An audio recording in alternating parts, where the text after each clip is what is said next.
안녕하세요. 광우 스님입니다. 오늘 여러분들과 함께 행복을 주제로 좋은 이야기를 나눠볼까 합니다. 사람은 왜 사는 걸까요? 아마 행복을 위해서 살아간다라고 말해도 과언이 아닐까 합니다. 그러면 우리는 어떻게 해야 행복한 삶을 살 수가 있을까요? 어떻게 해야 행복해질 수가 있을까요? 물론 여러 가지 방법이 있을 겁니다. 저는 그 중에서도 부처님께서 말씀하신 경전의 가르침에 입각해서 우리 불자들이 행복해지는 방법에 대해 말해볼까 합니다. 자, 우리는 어떻게 해야 행복해질 수 있을 것인가?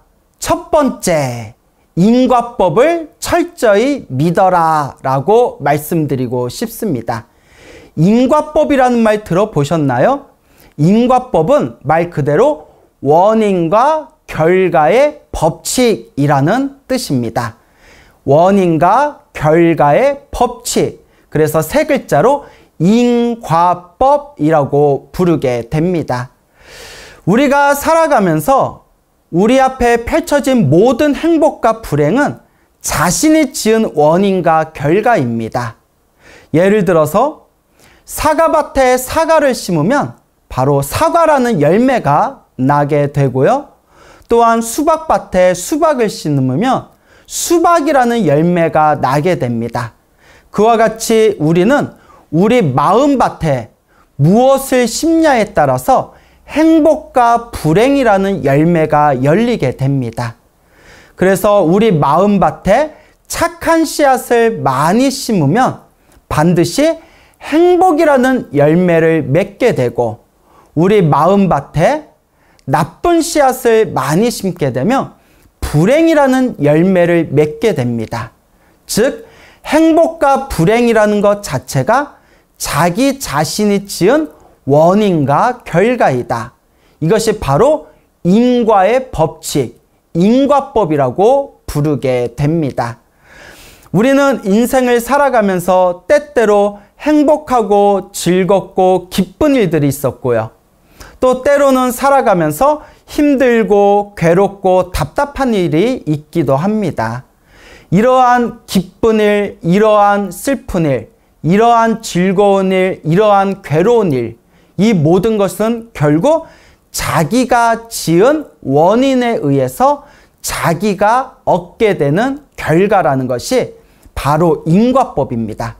그래서 우리가 흔히 인과응보라는 말을 사용하기도 하고요. 혹은 인과업보라는 용어를 사용하기도 하고요. 또한 인과어변이라고도 부르게 됩니다. 다 내 자신이 지은 원인에 의해서 다 내가 받게 되는 결과이다. 이것이 바로 인과의 법칙입니다.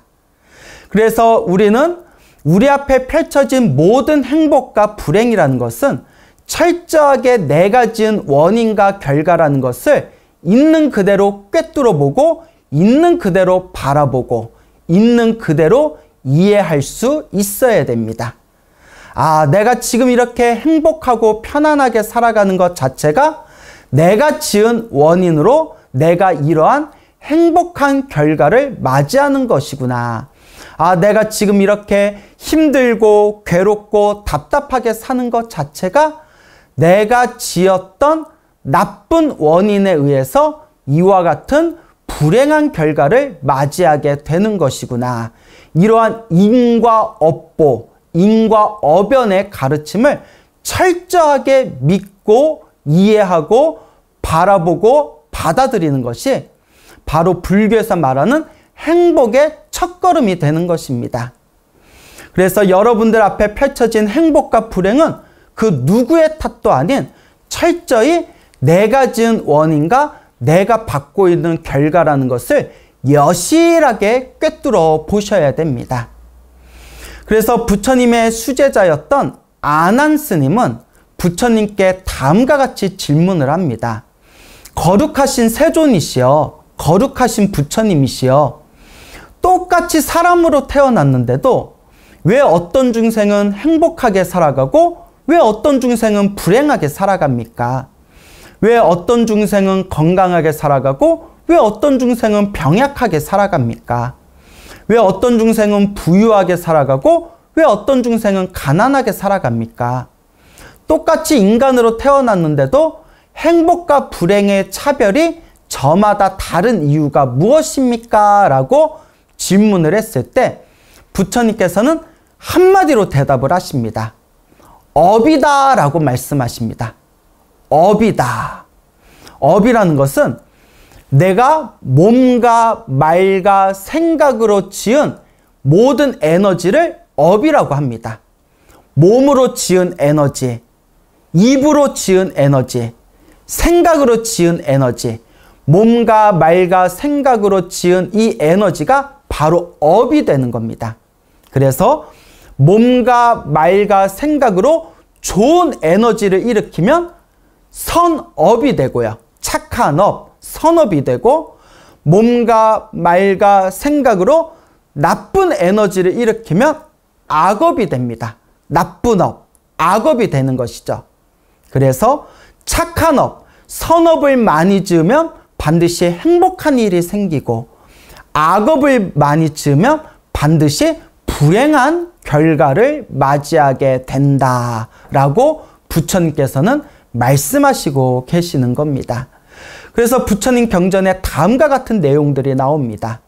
모름지기 몸과 말과 생각으로 자신이 지은 업은 반드시 자기가 받게 된다.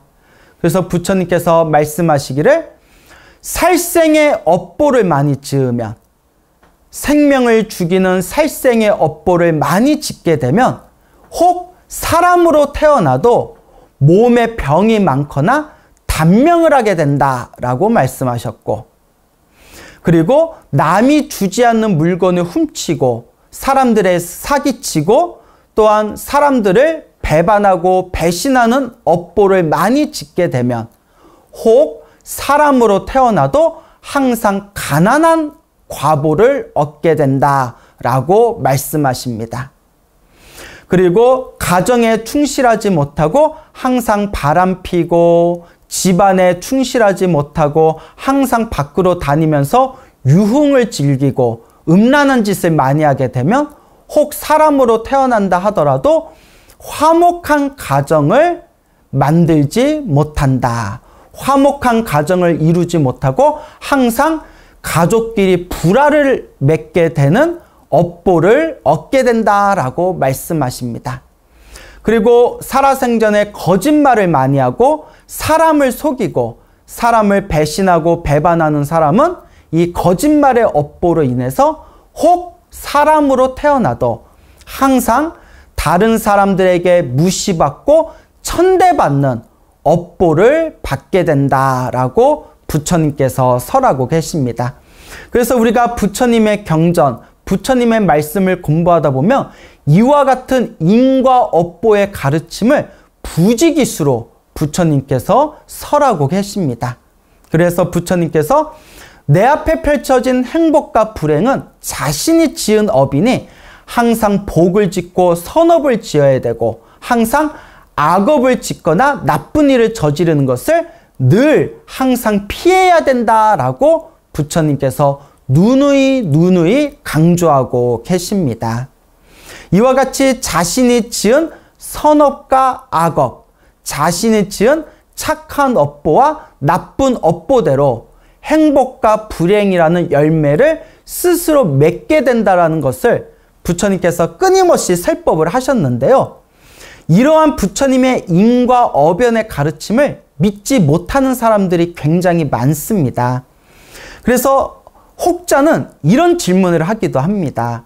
스님, 저는 부처님의 인과 업보의 가르침을 잘 못 믿겠습니다. 왜냐하면 우리 앞집에 어떤 사람이 살고 있는데 정말 평생을 못된 짓을 하면서 살았습니다. 그런데 마지막 죽는 날까지 잘 먹고 잘 살고 호의호식하면서 살다가 죽었습니다. 또 우리 뒷집에 어떤 사람이 살고 있었는데 평생을 착하게 살았습니다. 그런데 평생을 착하게 살았는데도 마지막 죽는 그 순간까지 항상 고생하다가 죽었습니다. 아니 인과 업보, 인과 어변의 가르침이 사실이라면 내가 지은 원인과 결과대로 자신의 행복과 불행이 펼쳐진다라는 부처님 말씀이 사실이라면 왜 평생 못되게 산 사람은 평생 호의호식하면서 살고 왜 평생 착하게 산 사람은 왜 평생 동안 오히려 고생하고 고통받으면서 산 겁니까? 그래서 저는 인과 어변의 가르침을 못 믿겠습니다. 제가 볼 때는 착하게 사는 사람들은 그냥 호구입니다. 이렇게 또 이야기하신 분들도 여럿 있습니다. 자, 그런데 2600년의 부처님의 가르침의 역사 속에서 이 인과 업보의 가르침을 믿지 못하거나 부정하는 사람들이 사실 많았습니다. 그러니까 이미 2600년 전에도 이와 같이 인과 업보를 못 믿겠습니다 라는 사람들이 여러 명이 있었습니다. 자, 그럴 때 불교에서는 어떻게 답변을 하느냐? 삼세인과라고 부릅니다. 삼세인과. 삼세는 과거, 현재, 미래. 그래서 삼세라고 부릅니다. 과거 세상, 현재 세상, 미래 세상. 그래서 과거, 현재, 미래. 삼세라고 부르고요. 또 이 삼세를 과거 전생, 그리고 지금 현생, 그리고 미래 내생, 과거 전생, 현재생, 그 다음에 미래생 해서 삼세라고도 부릅니다. 그래서 삼세인과라는 것은 이번 생에 받아야 할 업보를 이번 생에 받는 게 아니라 다음 세상에 받을 수도 있고 다다음 세상에 받을 수도 있다는 것이 바로 과거, 현재, 미래, 과거 전생, 현재생, 미래생, 그래서 삼세인과라고 부릅니다. 즉 쉽게 설명하자면 이번 생에 못되게 살았는데도 평생을 호의호식하면서 산 사람들은 이번 생에 못되게 산 것은 사실이지만 전생에 지어놓은 복이 많아가지고 그 복을, 전생의 복을 이번 생에 까먹으면서 산 겁니다. 그러니까 전생에 자신이 마련해 놓은 적금 통장에 돈이 많아가지고 전생에 만들어 놓은 적금 통장의 돈으로 이번 생에 까먹으면서 살아간 겁니다. 하지만 이번 생에 복을 다 까먹었으니 다음 생에는 반드시 자신이 지었던 그 나쁜 업보대로 자신이 그 갚음, 그 빚을 갚으면서 살아야 된다는 것을 우리는 명심해야 됩니다. 그리고 또 이번 생에 착하게 살았는데도 이번 생 힘들고 괴롭게 살았던 사람은 이번 생에 착하게 산 거와 관계없이 전생에 복을 까먹으면서 살았고 전생에 나쁜 업을 많이 지었기 때문에 이번 생에 착하게 살았는데도 전생에 지었던 나쁜 업보에 의해서 이번 생에 그 빚을 갚았던 것입니다. 하지만 이번 생에 빚을 갚았고 그리고 이번 생에는 착하게 살았기 때문에 다음 생은 어떻게 될까요? 다음 생은 자신이 지었던 선업의 힘에 의해서 훨씬 더 행복하고 편안하게 살아가는 겁니다.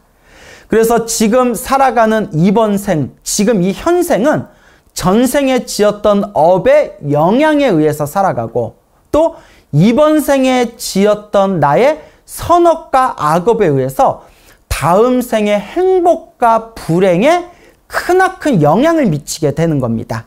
이것이 과거 전생의 영향이 현재 생에 일어나고 현재 생에 지었던 나의 업이 다음 생에 영향을 미친다 해서 과거, 현재, 미래생 삼세인과라고 부르게 됩니다. 그래서 불교에서는 업보를 받을 때 세 가지 시기가 있다고 합니다.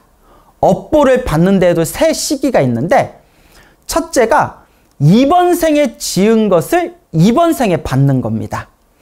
이번 생에 착한 업을 지었건 이번 생에 나쁜 업을 지었건 이번 생에 지었던 나의 업을 이번 생에 받는 것, 이것을 순현보라고 부르게 됩니다. 그러니까 이번 생에 지어서 이번 생에 받는다. 이번 생에 좋은 일을 지었건 이번 생에 나쁜 일을 지었건 이번 생에 인과 업보를 이번 생에 받는 거, 그것이 뭐라고요? 순현보라고 부르게 됩니다. 이번 생에 지은 업을 다음 생에 받는 경우가 있습니다.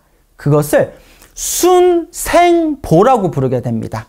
이번 생에 좋은 업을 지었건 이번 생에 나쁜 업을 지었건 반드시 다음 생에 받는 거, 그것이 순생보입니다. 그리고 마지막으로 순후보라는 게 있습니다. 순후보. 순후보는 무엇이냐? 이번 생에 받지 않고 다음 생에 받지 않더라도 다다음 생이든 다다다다음 생이든 언젠가는 반드시 내 업보를 받게 된다는 거. 그것이 바로 순후보입니다. 그래서 정리해보면 이번 생에 지은 것을 이번 생에 받는다. 순현보. 이번 생에 지은 걸 다음 생에 받는다. 순생보. 이번 생에 받지 않고 다음 생에 받지 않더라도 언젠가는 이 윤회 세상에서 반드시 받게 된다. 이것을 순후보라고 부르게 됩니다. 그래서 부처님께서 완전한 깨달음을 얻으시고 완전한 신통력을 증득하신 후에 모든 중생들의 전생을 다 꿰뚫어 보신 뒤에 얻으신 결론이, 중생들아, 절대 자신이 지은 업은 좋은 업이든 나쁜 업이든 절대 피할 수가 없다. 착한 업이든 나쁜 업이든 행복한 업이든 불행한 업이든 내가 지은 업은 반드시 내가 받게 된다라고 부처님께서는 경전에서 항상 누누이 강조하면서 설명하시고 계십니다. 그래서 부처님께서는 모든 중생들의 전생을 다 꿰뚫어 보신 뒤에 부처님께서 내리신 결론이, 자신의 업은 절대 피할 수가 없기 때문에 그대가 행복해지고 싶다면 나쁜 업은 짓지 말고 오직 착하고 좋은 업을 지어라. 내가 지은 착한 업은 반드시 행복으로 돌아올 것이고 내가 지은 나쁜 업은 반드시 악업, 불행으로 돌아오게 될 것이다 라고 강조하고 계십니다. 이런 이야기를 하면 또 어떤 분은 이런 말씀을 합니다. 스님, 어차피 전생이 기억나지도 않는데 내가 기억나지도 않은 전생에 내가 기억나지도 않은 내가 어떤 일을 저지르고 나서 이번 생 그걸 내가 받아야 된다는 건 너무 불공평한 것 같습니다.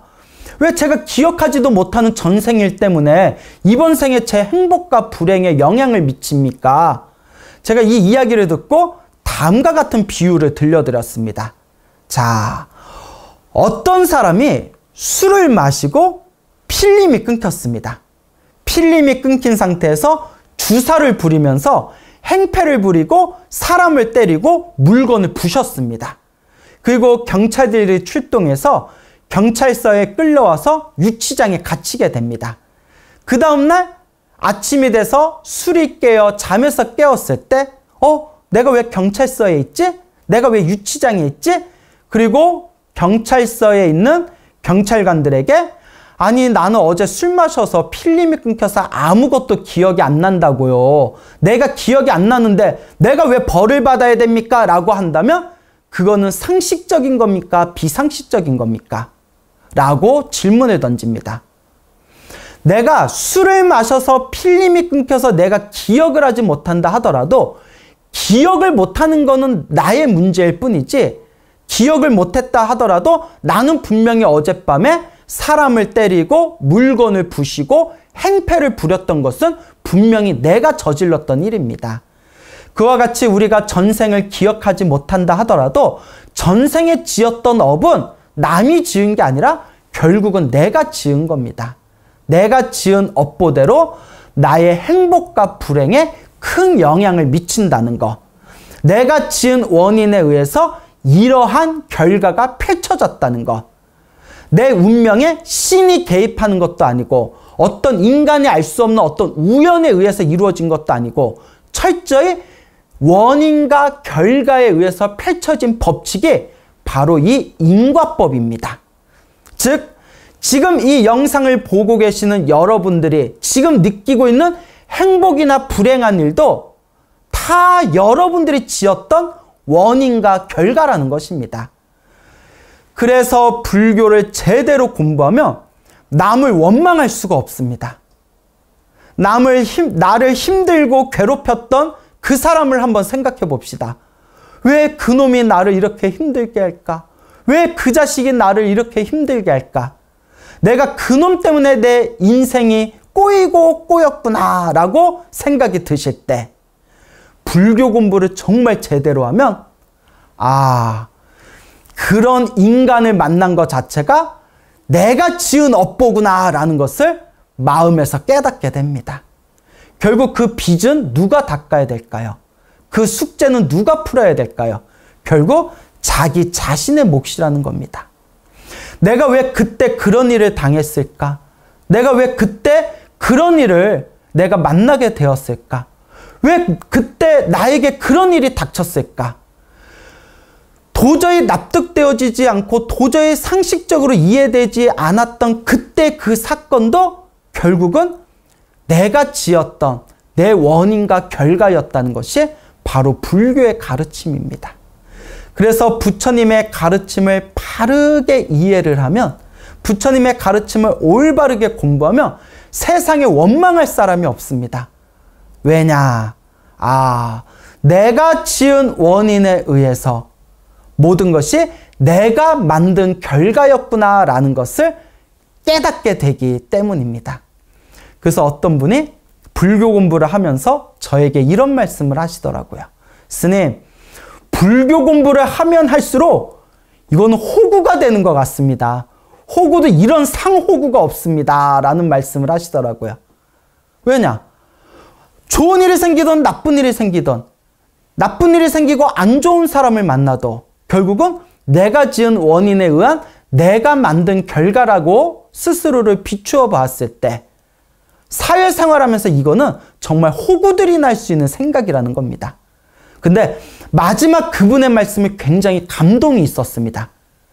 그분이 뭐라고 하셨냐 하면, 스님, 불교 공부를 하면 할수록 이거는 사회생활하면서 이거는 호구입니다.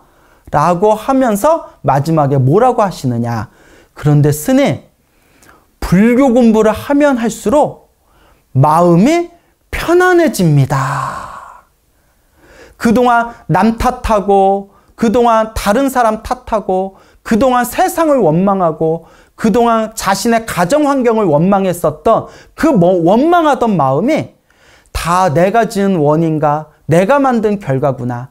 이 숙제와 이 빚을 내가 잘 풀어나가고 내가 잘 닦아야 되겠구나라고 모든 것을 나의 문제로 있는 그대로 포용하게 되었을 때 그 남들을 향한 원망하는 마음이 점점 식어가면서 너무나 마음이 편안해지는 것을 느꼈다라는 말씀을 저에게 직접 해주셨습니다. 그래서 제가 불자님, 그게 바로 마음 공부입니다. 그게 바로 마음을 닦는 마음 공부입니다. 우리 불자님이 정말 지금 수행을 잘하고 계시는 겁니다. 지금 당장은 남들이 보기에는 호구처럼 보일지 몰라도 부처님 눈으로 보면 우리 마음에 지혜와 자비의 공덕이 쌓이고 있는 겁니다. 이와 같이 우리 마음을 잘 닦아나갈 뿐입니다. 라고 제가 말씀을 드렸습니다. 제가 재미난 이야기 하나 들려드리겠습니다. 불교설화에 나오는 이야기인데요. 어느 한 도시에 굉장히 큰 부자가 있었다고 합니다. 이 부자에게는, 이 엄청나게 돈이 많은 이 큰 부자에게는 부인이 4명이 있었다고 합니다. 나이가 많은 조강지처, 그리고 둘째 부인, 셋째 부인, 그 다음에 가장 나이가 젊고 예쁜 넷째 부인. 그래서 4명의 부인이 있었는데요. 하여튼 남자는 돈이 많으면 문제입니다. 자, 이 넷째 4명의 부인을 가지고 있는 이 부자가 어느 날 나라에 큰 죄를 지어가지고 나라에서 이제 멀리 저 시골 병방으로 귀향을 가게 되었습니다. 그래서 나라에서는 멀리 귀향을 보내되 단 가족은 데리고 가도 된다고 허락을 받게 됩니다. 그래서 멀리 변방의 귀향길을 떠날 때 자기가 가장 사랑하는 넷째 부인을 찾아갔다고 합니다. 그래서 넷째 부인한테 넷째 부인아 내가 너를 가장 아끼고 사랑했잖니. 내가 멀리 귀향길을 가는데 가족은 데려가도 된다고 허락을 받았다. 넷째 부인아 나랑 같이 멀리 귀향길이지만 나와 같이 떠나자꾸나 하니까 그 가장 젊고 예뻤던 그 막내인 넷째 부인이 신경질을 팍 부리면서 제가 이 젊은 나이에 나이 많은 당신한테 시집 온 게 돈 때문에 시집 왔는데 나한테 이제 와서 귀향길까지 같이 가자고 하다니 당신은 정말 뻔뻔하고 배려가 없네요. 나는 그냥 당신이 귀향길을 떠나는 그날에 이혼하고 나는 다른 남자 만나서 개갈 테니까 나에게 그런 것까지는 요구하지 마십시오 하고 냉정하게 뿌리쳤다고 합니다. 그래서 마음의 상처를 받았던 이 부자가 그래서 셋째 부인을 찾아가게 됩니다. 셋째 부인을 찾아가서 셋째야 그래도 내가 너를 평소에 얼마나 사랑했냐. 내가 멀리 귀향을 가는데 그 귀향길에 나와 같이 가겠느냐라고 부탁을 합니다. 그러니까 이 셋째 부인이 가만히 쳐다보면서 당신이 나를 아껴준 건 알지만 당신은 그래도 넷째를 가장 좋아하지 않았어. 그래도 평소에 나를 많이 사랑해줬던 것은 내가 알고 있기에 당신 귀향 가는 길에 성문 밖까지는 내가 배웅을 나가겠어. 하지만 그 이상은 바라지 마시오라고 말을 하더랍니다. 그래서 성문 밖에까지는 내가 배웅을 나가겠다. 그래서 시리에 빠졌던 이 부자가 오랫동안 만나보지 못했던 이제 둘째 부인을 찾아갑니다. 그 둘째 부인을 탁 찾아가서 둘째 부인에게 여보 내가 셋째 부인을 얻고 넷째 부인을 얻은 뒤에 당신을 오랫동안 못 찾았지만 그래도 내가 당신하고 알콩달콩 얼마나 많은 정을 나눴어. 내가 멀리 귀향길을 가는데 나와 함께 가줄 수가 있겠소 하니까 둘째 부인이 참 이제 와서 아쉬우니까 찾아와서 먼 길 가는데 같이 가자고 그럽니까? 그래도 당신하고 같이 나눴던 정이 있으니까 내가 성문 밖에 당신 귀향길 가는데 그 국경까지는 내가 함께 나가주겠어. 하지만 그 국경 너머 변방에 그 귀향지는 당신 혼자 가시오. 내가 그 근처까지만 내가 같이 가주겠어 라고 거절을 했답니다. 그래도 이 부자는 귀향길까지는 다 같이 갈 수는 없어도 국경까지는 같이 가주겠다는 마음에 그래도 고마움을 표했다고 합니다. 그래서 마지막에 딱 하나 남은 조강지처가 있었는데 하도 조강지처를 안 찾아간 지 오래돼서 얼굴도 가물가물했다고 합니다. 정말 못됐죠? 어쨌거나 이 조강지처를 다시 찾아가서 쓱 여보 하고 부르면서 가봤더니 웬 할머니가 이렇게 앉아있더랍니다. 깜짝 놀래가지고 아니 내 첫째 마누라는 어디 갔고 여기 웬 할머니가 있으십니까? 하니까 요 할머니가 화를 벌컥 내면서 이놈의 영감탱이가 몇십 년 만에 찾아와서 별 그지 같은 얘기를 한다고 화를 내더랍니다. 그래서 아이고 내가 오랜만에 와서 당신이 내 조강지천지도 까먹었어. 그러면서 이 부자가 정말 첫째 부인 조강지처한테 정말 사과하면서 어떤 부탁을 하더냐 하면 내가 멀리 귀향길을 가는데 내가 귀향길 가서 그 귀향지에 가족은 내가 데려갈 수 있다 허락을 받았어. 나와 함께 떠나자고 하면 큰 실례겠지? 라고 간을 보더랍니다. 그러니까 이 조강지처가 한숨을 푹 내쉬면서 내가 어쨌거나 이 집 귀신으로 왔는데 내가 결혼해서 당신 부인이 되었을 때 내가 죽어서도 이 집안의 귀신이다 생각했는데 에휴 내가 이제 얼마나 더 살겠어. 당신이 가는 귀향길에 같이 따라가서 당신과 끝까지 마지막을 함께 하겠소 라고 하더랍니다. 야 이걸 두 글자로 대박이라고 하죠. 대박. 그래서 뭐니 해도 조강지처가 최고입니다. 오죽하면 옛날 조상님들 속담에 조강지처 버린 놈 치고 잘된 놈 없었다라는 이야기가 있지 않습니까? 그래서 불교 얘기하면서 별 이상한 얘기를 많이 하네요. 자 어쨌거나 여기에 대해서 불교에서 뭐라고 설명하느냐. 그 젊고 아름다웠던 넷째 부인 남편이 귀향길 갈 때 자기는 바로 다른 남자 만나서 개가하겠습니다 라고 했던 넷째 부인은 바로 우리 육신을 뜻하는 거랍니다. 그래서 사람이 죽으면 사람이 숨이 딱 끊기면 육신하고 완전히 이별을 하는 겁니다. 그래서 우리가 평소에 살아있을 때는 이 몸뚱아리를 얼마나 아끼고 이 몸뚱아리를 얼마나 우리가 애지중지하면서 집착합니까? 하지만 우리가 죽어서 숨이 딱 끊기는 순간 완전히 이별해버리고 마는 것이 바로 이 몸뚱아리라는 겁니다.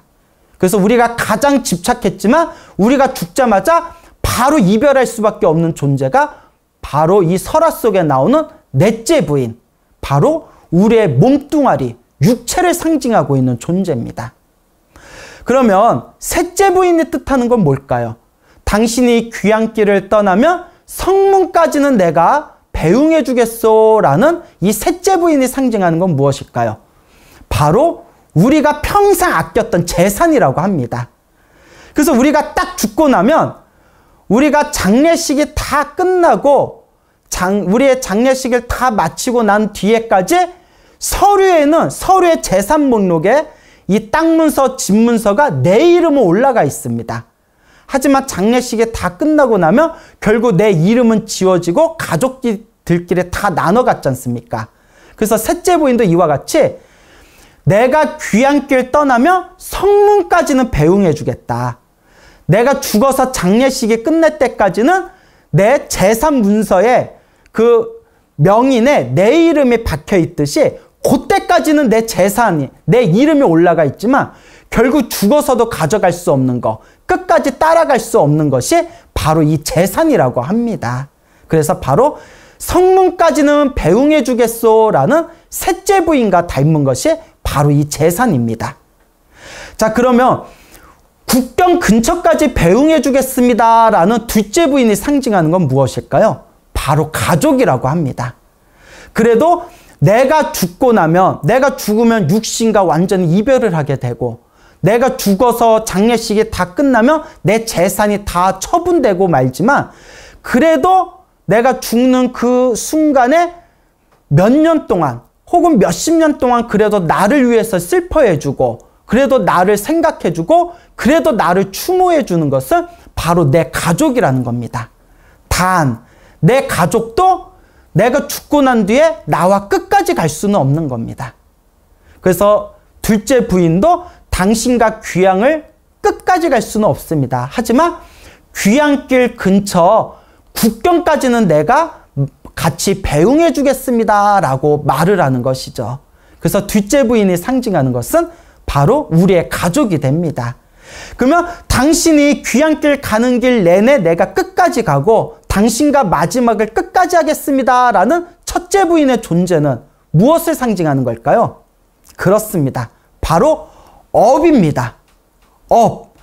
살아생전에 내가 지었던 착한 업과 나쁜 업, 모든 내가 지었던 이 업보만이 나를 끝까지 따라온다고 합니다. 우리가 죽으면 이 육체도 결국은 다 사라지고, 내가 죽으면 재산도 뿔뿔이 흩어지고, 내가 죽으면 가족들도 나를 끝까지 따라와 줄 수는 없지만, 오직 내가 죽은 뒤에도 다음 생, 다다음 생, 다다다음 생까지 끝까지 나와 함께하는 것은 바로 이 업보라는 것입니다. 바로 이게 끝까지 나와 귀향길을 같이 하는 조강지처에 비유해서 내가 죽은 뒤에도 끝까지 따라다니는 것은 바로 이 업보라는 겁니다. 내가 지은 업보에 의해서 다음 생, 다다음 생, 다다음 생, 내가 지은 업보 따라서 삶과 죽음의 윤회가 펼쳐지게 됩니다.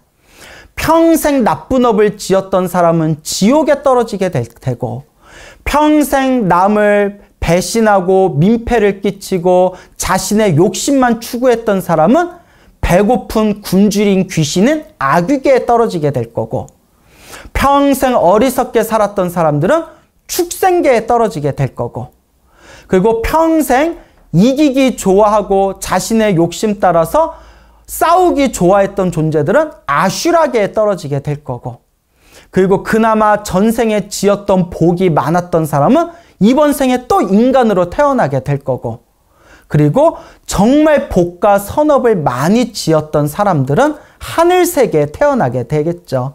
그래서 지옥, 악귀, 축생, 아슈라, 인간, 천상 6가지 세상을 내가 지은 업보 따라 돌고 돌고 돈다 해서 수레 바퀴륜 돌회, 그래서 육도윤회, 6가지의 세상으로 이루어진 윤회 세상이다 해서 육도윤회라고 부르게 되는 겁니다. 이 6가지의 윤회 세상 자체가 내가 만든 업의 세계이고, 이 윤회 안에서 행복하게 살아가냐 불행하게 살아가냐 그 모든 영향도 결국은 내가 지은 원인과 내가 지었던 업의 결과라는 것을 불자들은 명확하게 이해하시길 바랍니다. 자, 이와 같이 내가 지었던 원인과 결과의 법칙에 의해서, 인과법에 의해서 우리의 행복과 불행이 내가 지은 업보의 인연대로 펼쳐지게 됩니다. 그럼 우리가 가장 완벽한 행복, 영원한 행복, 완전한 행복을 얻는 가장 좋은 방법은 무엇일까요? 그것은 바로 마음의 깨달음을 얻어서 이 윤회에서 벗어나는 것이 가장 최고의 행복입니다.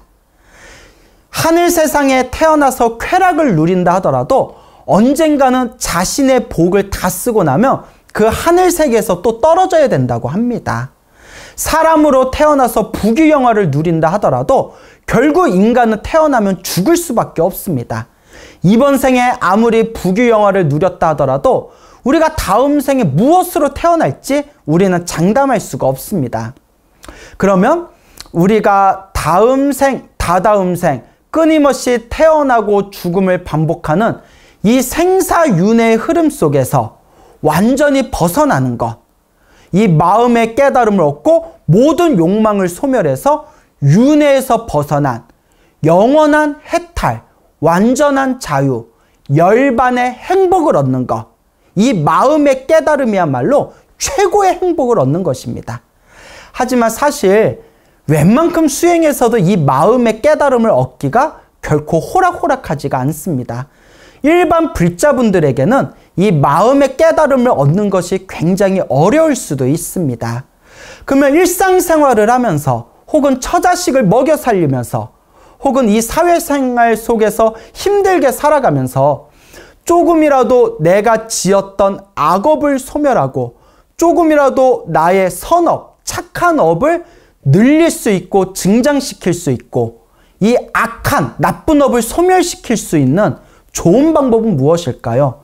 그래서 저는 불자분들에게 생활 속의 수행, 기도를 많이 해라고 이 선업을 증장시키고 이 악업을 소멸하는 생활 속의 기도 수행을 부지런히 열심히 하라고 항상 권유를 드립니다.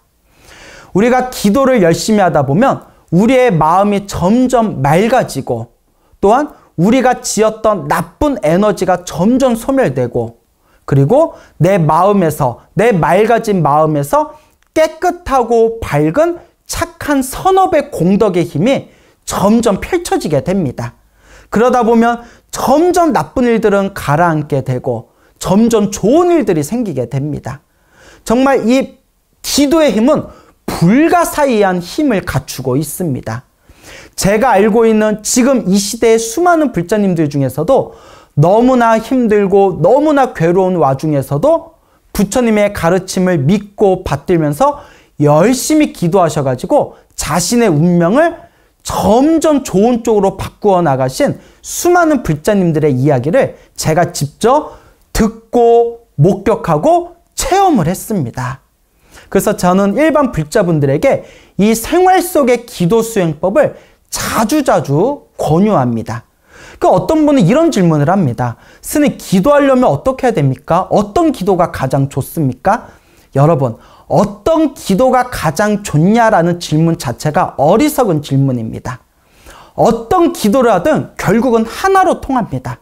관세음보살님 연부를 하든 지장보살을 부르든 나무아미타불을 부르든 금강경 기도를 하든 법화경 기도를 하든 천수경 기도를 하든 반야심경 기도를 하든 108배 기도를 하든 혹은 법화경 기도를 하고 능엄주 기도를 하든 어떤 기도를 하든 마음이 간절하고 정성스러우면 모든 기도는 결국 하나로 통하게 됩니다. 그래서 저는 항상 불자님들에게 어떤 기도를 해야 더 좋은 기도냐라는 거에 집착하지 말고 무슨 기도를 하든 꾸준히 간절하게 정성스럽게 꾸준하게 밀고 가라. 그게 바로 가장 중요한 기도의 포인트다라고 늘 누누이 말씀을 드립니다. 여러분들에게 들려드리고 싶은 부처님의 가피 이야기, 불자님들이 기도에서 체험하신 이 수많은 신비한 체험 이야기들, 수많은 이야기들이 있는데 시간 관계상 그냥 한두 가지만 여러분들에게 소개할까 합니다. 10년 전에 세상을 떠나신 성상현 거사님이라는 분이 계십니다. 한 80여 세의 나이에 10년 전에 세상을 떠나신 아주 훌륭하신 거사님이셨는데요. 이 거사님께서 서울대학교를 나오시고 병무청에 들어가셔서 굉장히 편안한 직장 생활을 하면서 그렇게 사회생활을 해오시던 그런 분이셨는데 원래 처음에는 불교라는 거에 대해서 전혀 관심이 없으셨다고 합니다. 불교가 뭔지도 모르고 그냥 직장 생활하다가 다 직장 생활 이제 하루 일과를 마치고 퇴근할 때 사람들과 모여서 술 한잔 마시고 집에 와서 이제 잠잔 뒤에 다시 직장 생활 나가는 그냥 평범한 회사원이었다고 합니다. 근데 이 거사님이 40대 나이에 40대에 갑자기 이유를 알 수 없는 병에 걸리셨다고 합니다.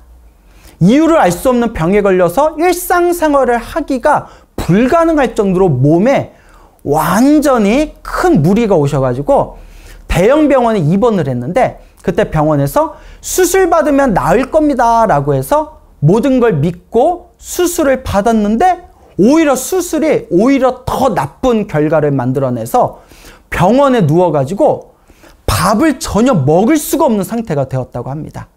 하다못해 죽을 먹어도 다 토해버리고 도저히 음식이 목구멍으로 넘어가지가 않는 겁니다. 그래서 이분이 오로지 링겔에만 의지해서 오로지 영양제 링겔에만 의지해가지고 거의 밥은 전혀 먹지 못한 채 약 2년의 시간이 흘러가게 됩니다. 여러분 생각해 보십시오. 2년 동안 거의 밥을 먹지 못하고 오로지 영양제 링겔에만 의지하다 보니까 사람이 완전 뼈에 살가죽만 살짝 붙을 정도로 몸이 완전히 피골이 상접하고 완전히 말라서 미이라처럼 온몸이 바짝바짝 이렇게 뒤틀려 버렸다고 합니다. 그래서 내일이나 죽을까 내일 모레나 죽을까 그냥 이 원인은 알 수 없고 언제 죽을지도 모르는 그런 상황에서 침대에 누워서 하루하루 시간을 보내고 있을 때 때마침 병원에 어느 스님이 찾아오셨다고 합니다.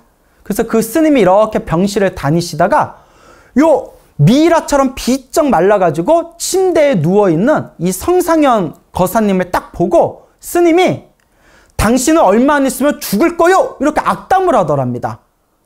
그래서 성상현 거사님이 깜짝 놀라서 아니 왜 사람을 가지고 죽는다고 그렇게 악담을 할까? 이런 생각이 들 수도 있겠죠?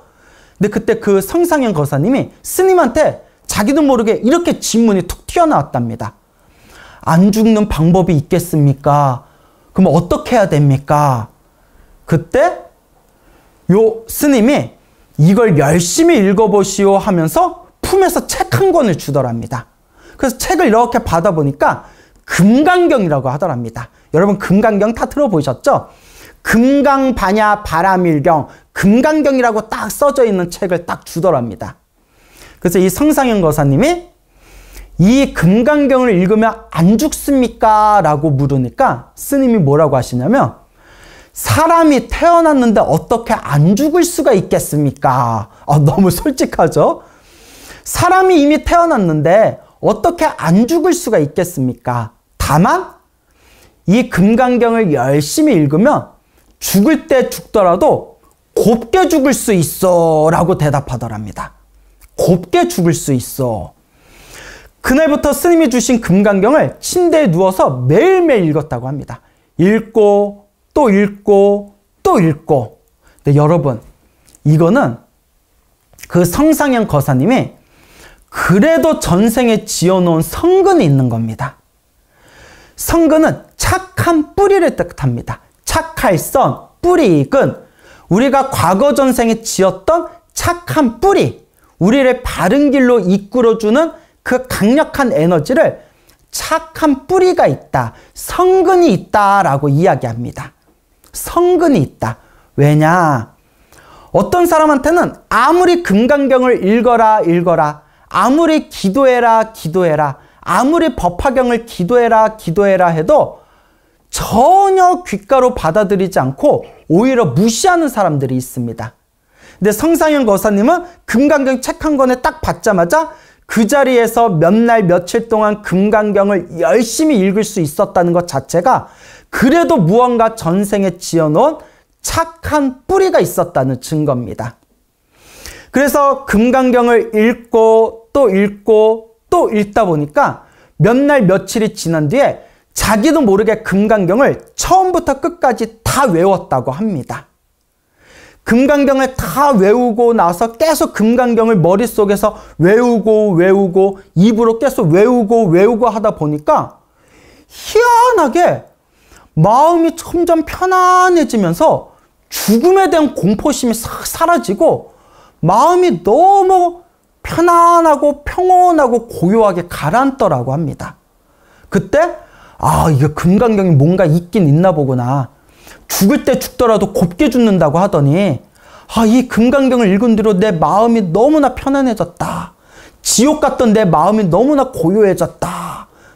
그런 어떤 기쁜 마음이 우러나오면서 계속 금강경을 머릿속으로 외웠답니다. 그러다가 이제 어느 날 의사가 찾아와서 이제 병원에서 더 해줄 것도 없으니까 그만 퇴원하시지요 라고 말을 하더랍니다. 그래서 이제 집에서도 슬슬 미래 장례식 준비를 하면서 이제 병원에서 퇴원을 하고 집으로 이제 데려왔는데 집에 와서 금강경을 읽다가 2년 만에 처음으로 살짝 시장기가 느껴지더랍니다. 그래서 부인한테 여보 나 죽 좀 끓여주시오 라고 부탁을 하니까 부인이 아니 어차피 먹어봤자 다 먹지도 못하고 다 토할 거 그 드시겠어요? 나 먹을 수 있을 것 같아. 죽 좀 끓여주쇼 해가지고 부인이 끓여준 그 미음을 몇 모금 이렇게 점점 마시는데 그날 이후로 전혀 이제 뱃속에 들어간 죽이나 미음을 더 이상 토하지를 않았다고 합니다. 점점 미음을 먹고 죽을 먹으면서 점점 몸에 에너지가 돌아오고 기운이 돌아오면서 조금씩 밥을 먹게 되면서 어느 순간에 몸에 그토록 자신을 괴롭혔던 원인을 알 수 없었던 그 질병이 흔적도 없이 싹 사라지면서 완전히 건강을 되찾으셨다고 합니다. 그때 이 거사님이 내가 갑자기 이렇게 다시 살아나게 된 이유가, 다시 이렇게 내가 건강해진 이유가, 이 질병이 싹 사라진 이유가 바로 금강경 공덕의 힘이다라는 것을 마음으로, 내면으로, 내심으로 완전히 마음속으로 자기 자신이 깊이 믿고 느끼게 되었다고 합니다. 근데 더 놀라운 이야기가 있습니다. 이 성상현 거사님이 금강경을 열심히 외우다가 갑자기 눈앞에서 영상이 하나 떠올랐다고 합니다. 환한 영상이 떠올랐는데 그게 무엇인고 하니 어렸을 때 자기가 시골에 살고 있을 때 그때 시골 친구들과 함께 낮이나 저녁이나 친구들하고 몰려다니면서 짓궂은 장난을 하면서 그러니까 장난치던 악동이었는데 어느 날 겨울날에 저기서 벌벌 떨고 있는 길고양이 한 마리를 잡았답니다.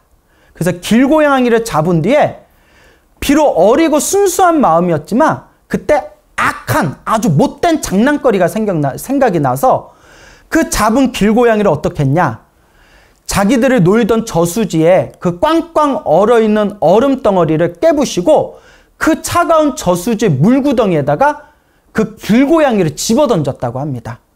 그 길고양이가 놀래가지고 밖으로 뛰쳐나오면 또 발로 뻥 때려가지고 물속에 집어넣고 또 길고양이가 그냥 비명을 지르면서 또 밖으로 기어나오려고 하면 또 발로 밀어가지고 물에다 빠뜨리고 그러니까 어렸을 때 했던 장난이겠지만 어렸을 때 멋모르고 친구들과 낄낄거리면서 그 길고양이를 아주 잔인하게 고문하듯이 물속에 집어넣었다고 합니다. 그리고 그 길고양이가 결국은 힘이 다 빠지고 탈진한 채 물속에 꼬르륵 하고 가라앉는데, 그 가라앉을 때 그 고양이 눈빛이 자기 자신들을 쏘아보면서 반드시 내가 복수할 거다라는 그런 악한, 살기가 가득한 눈빛으로 그 길고양이가 물속에 착 가라앉아서 결국은 생명이 끊겼다고 합니다. 어렸을 때 저질렀던 그런 장난이라서 결국 기억에서 다 사라지고 난 뒤였는데, 호련히 금강경을 외우다가 그때 그 일이 눈앞에 환한 영상처럼 펼쳐지면서 그때 무엇을 느꼈냐면, 그때 고양이를 함께 장난쳐서 죽이는데 같이 장난쳤던 동네 꼬마 친구들이 지금 다 세상에 남아있지를 않더랍니다.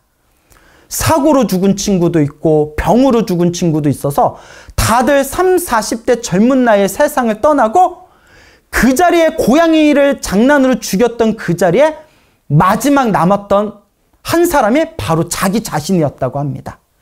그때 자기도 모르게 무릎을 딱 치면서, 원인을 알 수 없었던 나를 그토록 괴롭혔던 그 병이 바로 고양이의 복수였구나. 이게 다 인과 업보였구나. 나도 꼼짝없이 죽을 수밖에 없었는데 금강경을 열심히 독송해서 내가 업장소멸을 해가지고 이 고양이의 원한을 내가 기도의 힘으로 끊을 수가 있었던 거구나. 그러면서 이 거사님이 눈앞에서 합장하면서 고양이야 정말 미안하다. 내가 정말 미안하다. 고양이야 내가 정말 잘못했다라고 마음속으로, 진정한 마음속으로 지극하게 참회를 하셨다고 합니다. 그 뒤로 이 거사님이 불법에 완전히 귀의하셔서 그 뒤로는 불교 공부를 엄청 열심히 하셔가지고 당신이 열심히 공부한 이 부처님의 가르침을 많은 분들에게 전하다가 이제 10년 전에 세상을 떠나셨는데, 가족들 증언에 의하면 세상을 떠나실 때 반의식이 반 정도 다 이렇게 의식이 사라져서 가족들 얼굴도 알아보지 못하는 급박한 상황에서도 입으로 무얼 중얼중얼 외우고 있더랍니다. 그래서 무슨 말씀을 하시나 옆에서 들어봤더니 그 숨이 끊기려고 하기 직전에 의식이 몽롱한 상태에서도 법화경을 외우고 계시더랍니다. 법화경을. 정말 이 말벗 시대 정말 대단한 제가법사였다라고 저는 생각을 합니다. 여러분 앞에 펼쳐진 모든 행복한 일도 모든 불행한 일도 다 내가 지은 원인에 의한 결과의 법칙들입니다. 즉 인과법이고 인과업보이고 인과어변입니다. 우리는 우리 머릿속에 기억하지 못하고 생각하지 못하고 있지만 우리는 알게 모르게 몸과 말과 생각으로 너무나 수많은 나쁜 업들을 지어왔습니다. 그 내가 지었던 나쁜 업들이 끊임없이 나의 행복을 장애하고 있는 것입니다. 그럼 내가 지었던 그 나쁜 업보들을 소멸하는 방법이 무엇일까요? 많은 방법이 있겠지만 그 중에 가장 좋은 방법 중에 하나가 바로 기도입니다.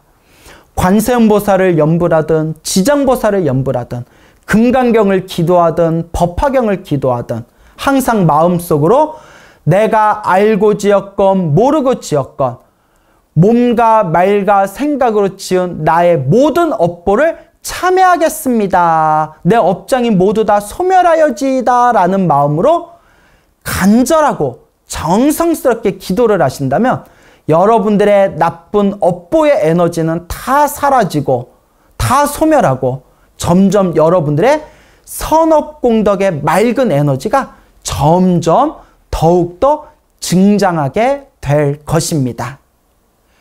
끝으로 또 감동적인 이야기 하나 들려드릴까 합니다. 약 7, 8년 전에 제가 어느 젊은 청년 불자를 만난 적이 있었습니다. 이 젊은 청년 불자였던 이 거사님이 이렇게 만나서 대화도 나눠보고 이야기도 나눠보니까 굉장히 착하고 온순하더라고요. 그런데 문제는 딱 봐도 굉장히 업장이 두꺼워 보였습니다. 다름이 아니라 눈동자가 항상 불안하게 흔들려 있고 얼굴은 무슨 백설기 떡처럼 허연데 눈에 있는 다크서클이 거의 볼 전체에 번질 정도로 다크서클이 짙게 드리워져 있었고 말을 할 때도 말을 제대로 하지 못하고 자꾸 말을 더듬는 겁니다. 그 눈빛이 항상 흔들리면서 사람 얼굴을 제대로 쳐다보질 못하더라고요. 그리고 차를 마시면서 깜짝 놀라는 게 차를 마시면서 찻잔을 손에 들고 있는데 무슨 알코올 중독자가 손을 떨듯이 수전증이 있는 것 마냥 자꾸 손을 미세하게 덜덜덜덜 떠는 겁니다. 그래서 제가 왜 뭐 손에 혹시 무슨 문제 있습니까? 라고 물어보니까 이 젊은 불자가 아니 제가 자꾸 손이 좀 떨립니다 라고 대답하더라고요.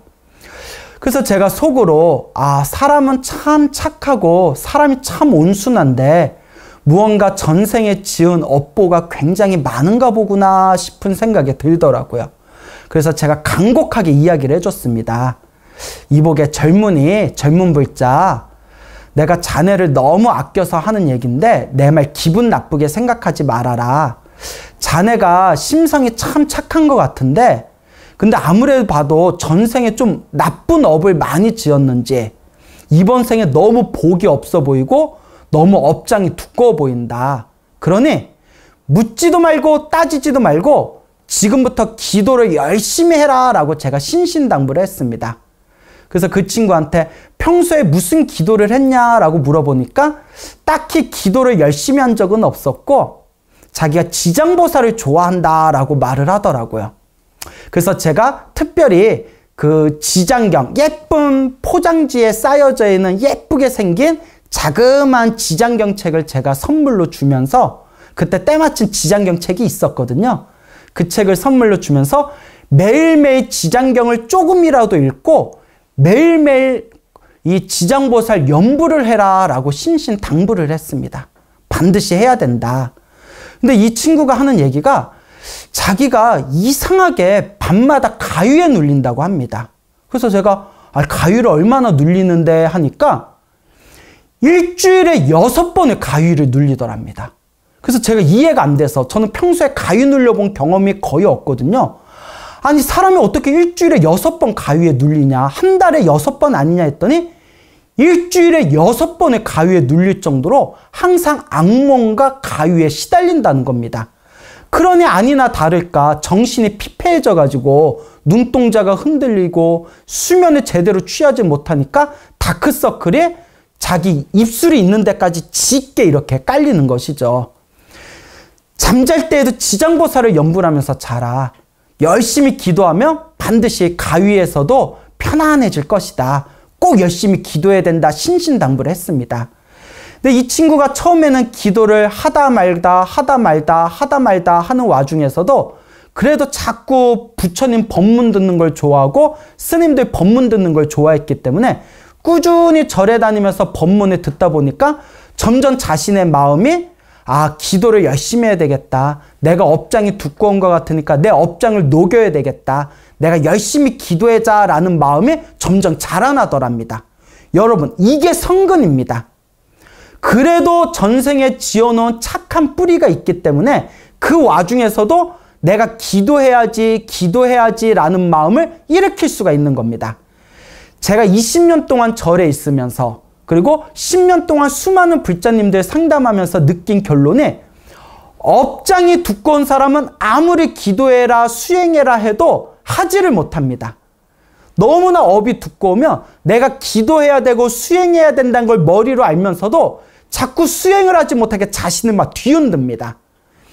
그래도 이 젊은 불자가 전생에 한 가닥 성근이 있었는지 스님들 법문을 열심히 듣다가 그래도 내가 광우 스님이 말씀해 주신 대로 내가 열심히 기도해자 라는 마음을 자꾸 일으키더니 그 뒤로는 매일매일 지장경을 읽고 매일매일 지장보살을 연불 했다고 합니다. 그런데 놀라운 걸 경험하게 됩니다. 잠자기 전에 매일매일 지장기도를 하면서 자다 보니까 점점 가위 눌리는 것이 점점 줄어들더랍니다. 그렇게 꿈에서 나타났던 5만 가지 귀신들이 5만 가지 악몽들이 점점 줄어들더랍니다. 그러니까 기도를 하니까 일주일에 6번 가위 눌리던 게 5번으로 줄고 4번으로 줄고 3번으로 줄어들다 보니까 요 불자가 재미가 붙은 겁니다. 기도하니까 효과가 있네? 약을 먹어도 가위 눌리는 게 사라지지 않았는데, 수면제를 먹어도 잠을 편안히 못 잤는데, 기도하다 보니까 가위 눌리는 것도 점점 줄어들고, 악몽도 점점 사라지고, 꿈자리가 편안해지네? 정말 효과가 있네? 그때 이제 맛을 본 겁니다. 그 거사가 저한테 말을 해주더라고요. 선생님, 그때 제가 기도 맛을 본 것 같아요. 그렇게 계속 기도하고 계속 기도를 하면서 점점 기도하는 횟수가 늘어나다 보니까 나중에는 일주일에 한 번 가위 눌리던 것이 한 달에 한 번 가위를 눌릴까 말까 할 정도로 꿈자리가 편안하고 고요해진 겁니다. 그리고 이 결정적으로 이 거사가 직장을 구해야 되는데, 자기가 다니던 임시직에서 이제 퇴직을 당한 뒤에 이제 직장을 급히 구하려는 마음에 지장보살을 모셔놓은 명부전에 가서 매일매일 지장경을 읽었다고 합니다. 왜냐면 이제 남는 게 시간이니까요. 이제 백수가 돼서 남는 시간에 그 지장보살 모셔놓은 명부전에서 매일매일 지장경을 읽으면서 지장보살님을 염불 하면서, 지장보살님, 제가 빨리 직장을 얻게 해주십시오. 빨리 직장을 얻게 해주십시오 하고 몇십일 동안, 하루도 빠지지 않고 몇십일 동안 기도를 했다고 합니다. 그래서 매일매일 그렇게 기도하면서 그렇게 지장기도를 하다가 결국에는 희한하게 괜찮은 직장을 얻게 돼서, 지장보살님이 나를 정말 도와주셨구나라는 마음의 어떤 기쁨과 환희심이 싹 올라오더랍니다. 이제 완전히 기도의 맛을 들이게 된 겁니다. 그래서 제가 이 친구한테 다음과 같은 숙제를 내줬습니다.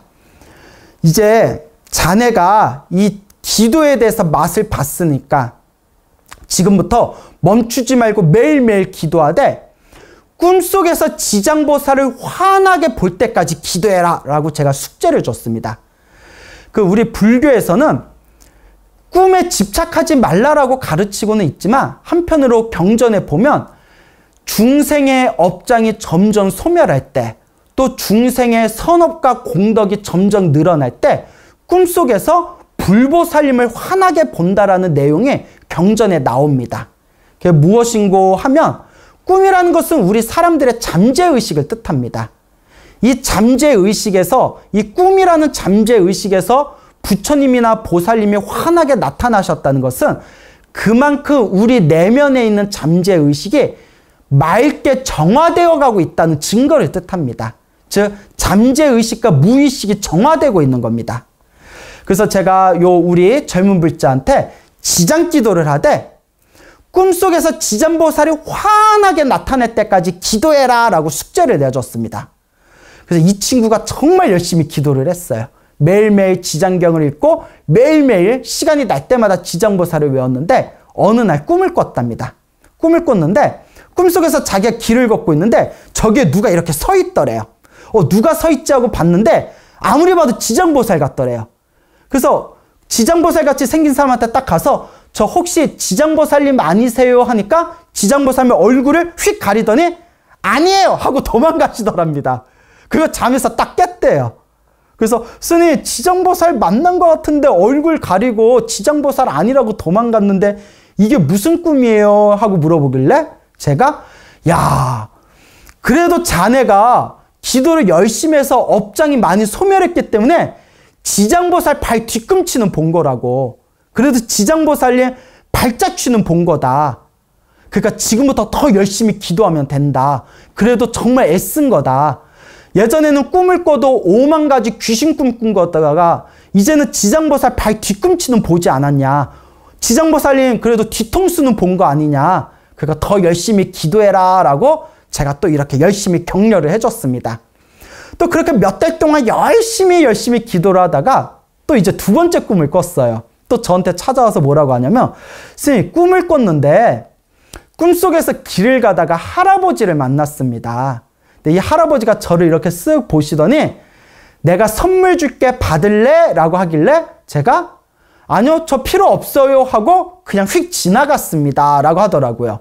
그러면서 선물 필요 없어요 하고 휙 지나가다가 순간 꿈속인데 꿈속에서 머리에서 뭐가 번쩍하면서 광우 스님 법문을 듣다 보면 꿈속에서 무슨 선물을 받으면 좋은 일이 생기고 큰 복을 얻는 그런 이야기 해주셨는데 이거 내가 받아야 되는 거 아니야?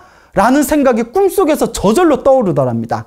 그래서 길을 가고 있는 할아버지를 뒤에서 부르면서 할아버지 저 그거 선물 저 그냥 주시면 안 돼요 했더니 할아버지가 자기를 싹 쳐다보면서 환하게 웃으시면서 싫어 하면서 갑자기 지장보살로 변하시더니 하늘로 싹 사라지셨더랍니다. 제가 그 젊은 불자한테 욕을 하면서 인간아 그때 그거 받았어야지 왜 안 받았냐라고 제가 막 장난을 쳤는데 그래서 제가 칭찬했습니다. 야, 옛날에는 지장보살, 도망가는 지장보살님 발 뒤꿈치 보다가 비록 선물은 못 받았지만 눈앞에서 할아버지가 지장보살로 변해서 하늘로 올라가는 꿈 꾸지 않았냐. 야, 자네가 정말 열심히 기도했구나. 정말 열심히 기도했구나. 장하다. 지금처럼만 기도해라 라고 말을 했는데 그렇게 저와 7, 8년 전에 처음 만나서 제가 지장경이라는 책을 선물로 주고 지장기도 열심히 하라고 가르친 뒤에 이 친구가 몇 년 동안 엄청난 변화가 생겼습니다. 옆에서 지켜보고 있던 제가 놀랄 정도였습니다. 먼저 항상 자신을 괴롭혔던 가위 눌리던 형상들이 싹 사라지고 꿈에서 수많은 귀신들이 튀어나와서 자신을 괴롭히던 악몽들이 싹 사라지고 그리고 항상 눈동자가 항상 불완전하게 이렇게 흔들렸던 눈동자가 점점 편안해지고 눈동자가 고요해진 겁니다. 그 옛날에 말을 할 때도 막 더듬더듬 말을 똑바로 못했는데 지금은 말을 잘합니다. 말도 언제 그랬냐는 듯이 말더듬이 같았던 그런 느낌도 싹 사라지면서 말도 곧잘 잘하고 무엇보다 그 허연 밀가루 반죽으로 만들어 놓은 얼굴에다가 무슨 펜더곤 마냥 얼굴에 시커먼 거 발라놓은 다크서클이 싹 사라지면서 얼굴에 윤기가 흐르는 겁니다. 그래서 옛날에 그 젊은 불자님, 그 젊은 거설을 봤던 우리 사찰의 보살님들이 저한테 와서 하는 얘기가 어머 스님, 저 청년이 옛날에 그 사람 맞아요? 그 지장전에서 지장보살 기도하던 그 청년 맞아요? 어머 어쩜 저렇게 얼굴이 변했어요? 어쩜 저렇게 사람이 바뀔 수가 있죠? 라고 주변에서 오히려 놀랄 정도입니다. 제 두 눈으로 그렇게 점점 기도의 힘을 통해서 좋은 모습으로 바꿔가는 그 모습을 봤을 때 야, 정말 기도가 피가 있구나. 내가 아무리 스님이고 내가 아무리 팔이 안으로 굽는다지만 정말 이 불보살의 기도가 피가 정말 신비한 힘이 있구나라는 것을 몇 년 동안 옆에서 제가 제대로 제 두 눈으로 확인하고 목격하고 제가 체험을 했습니다. 그러던 한 1년 전인가 2년 전에 이 친구가 어느 꿈을 꿉니다. 어떤 꿈을 꿨냐면 꿈속에서 자기가 이렇게 앉아있는데 입이 막 이상하더랍니다. 입이 이상해서 입속에서 무슨 이렇게 뭘 꺼냈는데 구슬이 하나 나오더랍니다. 입에서 왜 구슬이 나오지 하고 구슬을 이렇게 빼보니까 구슬마다 실이 달려가지고 구슬더미가 실에 묶인 구슬더미가 입안에서 계속 쏟아지더랍니다. 빼도 끝이 없더래요. 그래도 계속 구슬을 빼고 빼서 구슬을 다 빼고 난 뒤에 목에 뭐가 턱 걸려가지고 그 목에 탁 걸린 그 가래 같은 걸 캑캑거리면서 입으로 꽥 하고 뱉으니까 시커먼 가래침 같은 시커먼 먹물 덩어리가 입안에서 퍽 하고 튀어나오더랍니다. 그러면서 온몸이 너무너무 상쾌하면서 가슴이 시원해지면서 잠에서 딱 깼는데 잠에서 딱 깨는 순간 행복하다. 너무나 사는 게 행복하다라는 마음이 저 뱃속 밑바닥 내면에서 그 행복한 감정이 목구멍 끝까지 확 올라오더랍니다. 그 행복감이.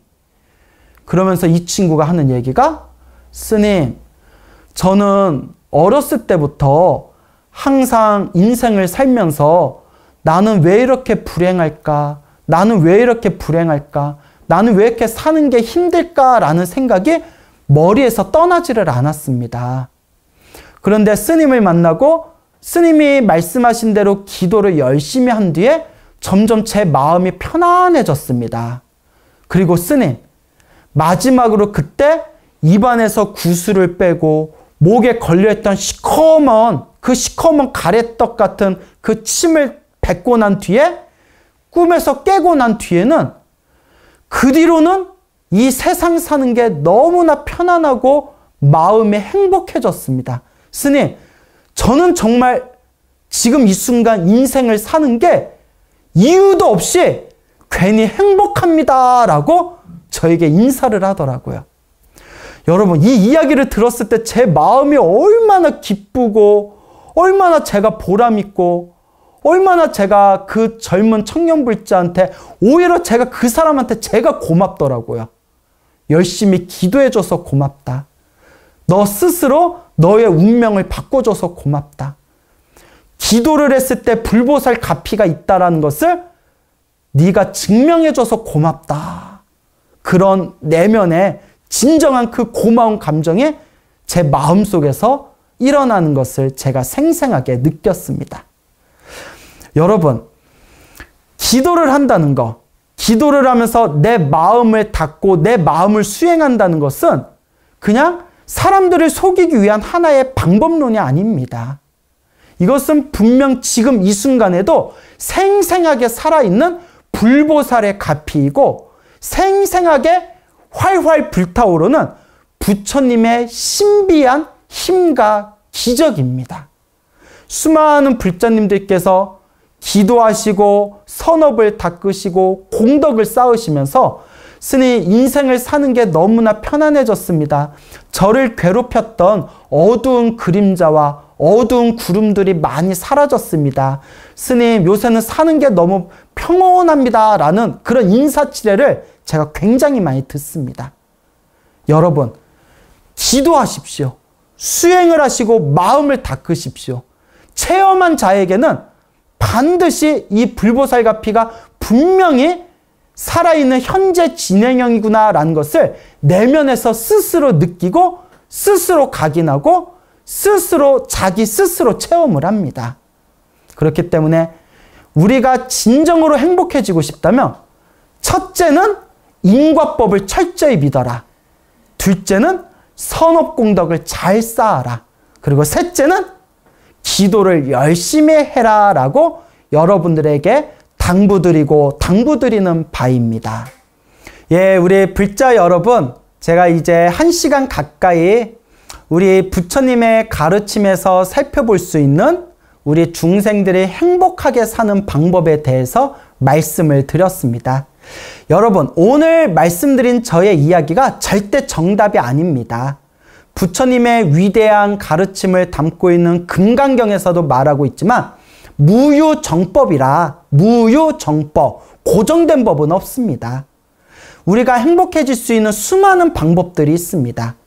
하지만 그 수많은 방법의 가장 중요한 핵심은 하나입니다. 바로 깨달음입니다. 이 깨달음이야말로 우리가 영원한 행복을 얻을 수 있는 가장 강력한 해결 방법입니다. 그리고 우리가 깨달음을 얻기 위해서 가장 중요한 것은 결국 마음의 수행이고 마음의 공부이고 바로 이 마음 닫기입니다. 우리 불자 여러분들께서 깨달음을 목표로 삼아 이 마음을 수행하고 마음을 닫고 이 마음 공부를 열심히 하신다면 점점 여러분들 삶에, 여러분들 마음에 고요하고 잔잔하고 평온하고 편안한 깨달음의 은은한 행복이 항상 여러분들과 함께 할 것입니다. 그리고 여러분들이 진정한 행복을 원하신다면 항상 이 인과 업보, 인연법을 항상 믿고 의지하시기 바랍니다. 여러분들 앞에 펼쳐진 행복과 불행은 다 여러분들이 지은 업이라고 부처님이 분명히 말씀하셨습니다. 그래서 행복을 얻기 위해서 마음 밖에서 구하지 마십시오. 모든 행복해질 수 있는 모든 방법은 우리 마음 안에 다 갖춰져 있습니다. 그래서 매일매일 기도하시고 항상 매일매일 선업과 공덕을 지으시고 매일매일 나쁜 악업을 짓지 않도록 항상 마음을 잘 단속하시면서 여러분들이 닦아 나아가신다면 분명히 여러분들의 삶에 아름다운 불보살의 가피와 아름다운 행복의 꽃과 열매를 맺게 되실 겁니다. 자, 합장하시고 마지막으로 큰 소리로 함께 따라해 보시기 바랍니다. 불교를 믿어도 나쁜 일이 생길 때는 나쁜 일이 생기고, 불교를 믿지 않아도 좋은 일이 생길 때는 좋은 일이 생깁니다. 좋은 일이 생기든 나쁜 일이 생기든 모두 내가 지은 업보입니다. 좋은 일이 생기든 나쁜 일이 생기든 항상 마음이 평온한 것, 이것이 불법의 핵심입니다. 여러분, 항상 여러분들께 불보살님의 가피가 함께 하시기를 축원드리겠습니다. 성불하십시오.